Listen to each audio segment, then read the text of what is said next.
Assalamualaikum warahmatullahi wabarakatuh. Saya akan menjelaskan prinsip check and balance di Indonesia. Masalah pembagian atau pemisahan kekuasaan telah lama menjadi perhatian dari para pemikir kenegaraan. Pada abad 19 muncul gagasan tentang pembatasan kekuasaan pemerintah melalui konstitusi, baik secara tertulis maupun tidak tertulis. Selanjutnya tertuang dalam apa yang disebut konstitusi. Konstitusi tersebut memuat batas-batas kekuasaan pemerintah dan jaminan atas hak politik rakyat, serta prinsip check and balance antara kekuasaan yang ada. Pembatasan konstitusi atas kekuasaan negara ini selanjutnya dikenal dengan istilah konstitusionalisme. Pemisah kekuasaan dalam arti material berarti bahwa pembagian kekuasaan dipertahankan dengan tegas dalam tugas kenegaraan yang secara karakteristik memperlihatkan adanya pemisahan kekuasaan itu di dalam 3 bagian, yaitu legislatif, eksekutif, dan yudikatif. Sebaliknya, apabila pembagian kekuasaan tidak dipertahankan secara tegas, hal itu disebut pemisahan kekuasaan dalam arti formil. Pemisahan kekuasaan dalam arti material sering disebut dengan istilah separation of power, sedangkan pembagian kekuasaan dalam arti material sering disebut division of power. Beberapa teori pembagian kekuasaan dikemukakan oleh para tokoh sebagai berikut,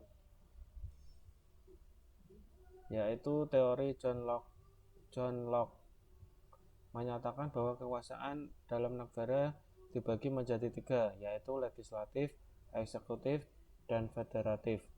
Kekuasaan legislatif adalah kekuasaan untuk membuat undang-undang, eksekutif adalah kekuasaan untuk melaksanakan undang-undang, dan federatif adalah kekuasaan yang berkenaan dengan perang dan damai, membuat perserikatan dan aliansi, serta segala tindakan dengan semua orang dan badan-badan di luar negeri.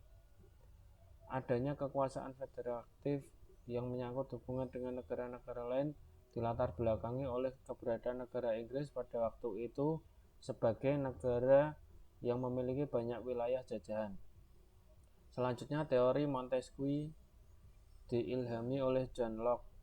Dengan teorinya sebagai dikemukakan di atas, Montesquieu mengemukakan bahwa dalam pemerintahan negara terdapat 3 jenis kekuasaan, yaitu legislatif, eksekutif, dan yudikatif. Kekuasaan legislatif adalah kekuasaan membuat undang-undang. Kekuasaan eksekutif adalah kekuasaan untuk melaksanakan undang-undang. Kekuasaan yudikatif adalah kekuasaan untuk mengadili pelanggar terhadap undang-undang. Kekuasaan federatif menurut Montesquieu bukanlah kekuasaan yang berdiri sendiri, melainkan bagian dari kekuasaan eksekutif. Menurut Montesquieu, ketika kekuasaan legislatif dan eksekutif disatukan pada orang atau badan yang sama, maka tidak akan lagi kebebasan, sebab terdapat bahaya bahwa raja atau badan legislatif yang sama akan memberlakukan undang-undang tirani dan melaksanakan dengan cara yang tiran pula. Selanjutnya, teori Van Vollenhoven. Menurut Van Vollenhoven, dalam pelaksanaan tugas negara terdapat 4 fungsi, yaitu regling, membuat peraturan, gestur, pemerintahan dalam arti sempit, Reichspark, mengadili, polisi, kepolisian. Di negara modern, tugas pemerintah meliputi tugas negara dalam menyelenggarakan kepentingan umum, kecuali mempertahankan hukum secara preventif, mengadili, dan membuat peraturan. Tugas pemerintah bukan sekedar melaksanakan undang-undang dalam rangka penyelenggaraan kepentingan umum. Pada kondisi yang mendesak, justru pemerintah harus dapat mengambil tindakan yang tepat untuk menyelesaikan persoalan yang timbul tanpa harus menunggu perintah undang-undang. Selanjutnya, teori Loggeman. Menurut Loggeman, fungsi kekuasaan negara dapat dibagi menjadi 5 bidang, yaitu fungsi perundang-undangan, fungsi membuat fungsi untuk membuat undang-undang, fungsi melaksanakan undang-undang, fungsi pemerintahan dalam arti khusus, fungsi kepolisian, fungsi menjaga ketertiban, melakukan penyelidikan dan penyidikan, fungsi peradilan, fungsi mengadili pelanggar terhadap undang-undang tersebut. Di antara teori-teori tersebut yang dijadikan acuan dalam tulisan ini adalah teori yang sudah sangat populer, yaitu teori Montesquieu yang sering disebut sebagai teori trias politica. Prinsip check and balance merupakan prinsip ketatanegaraan yang menghendaki agar kekuasaan legislatif, eksekutif, dan yudikatif sama-sama sederajat dan saling mengontrol satu sama lain. Kekuasaan negara dapat diatur, dibatasi, bahkan dikontrol dengan sebaik-baiknya, sehingga penyalahgunaan kekuasaan oleh aparat penyelenggara negara ataupun pribadi-pribadi yang sedang menduduki jabatan dalam lembaga-lembaga negara dapat dicegah dan ditanggulangi. Mekanisme check and balance dalam suatu demokrasi merupakan hal yang wajar, bahkan sangat diperlukan. Hal itu untuk menghindari penyalahgunaan kekuasaan oleh seseorang ataupun sebuah institusi, atau juga untuk menghindari terputusnya kekuasaan pada seseorang ataupun sebuah institusi, karena dengan mekanisme seperti ini antara institusi yang satu dengan yang lain akan saling mengontrol atau mengawasi, bahkan bisa saling mengisi. Prinsip check and balance tidak dapat dipisahkan dari masalah pembagian kekuasaan. Check and balance dalam sistem ketatanegaraan Indonesia. Pengalaman ketatanegaraan Indonesia menunjukkan bahwa banyaknya penyimpangan kekuasaan pada masa lalu secara yuridis disebabkan oleh besarnya kekuasaan presiden yang diberikan oleh Undang-Undang 1945 sebelum amandemen.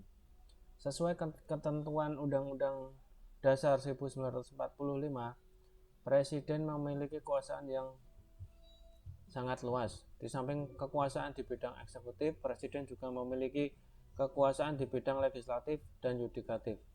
Analisis ketatanegaraan menunjukkan bahwa Undang-Undang 1945 membawa sifat eksekutif heavy, artinya memberikan bobot kekuasaan yang lebih besar kepada lembaga eksekutif, yaitu presiden. Sistem ketatanegaraan Indonesia setelah perubahan Undang-Undang Dasar 1945 menganut prinsip check and balance. Prinsip ini dinyatakan secara tegas oleh MPR sebagai salah satu tujuan perubahan Undang-Undang Dasar 1945, yaitu menyempurnakan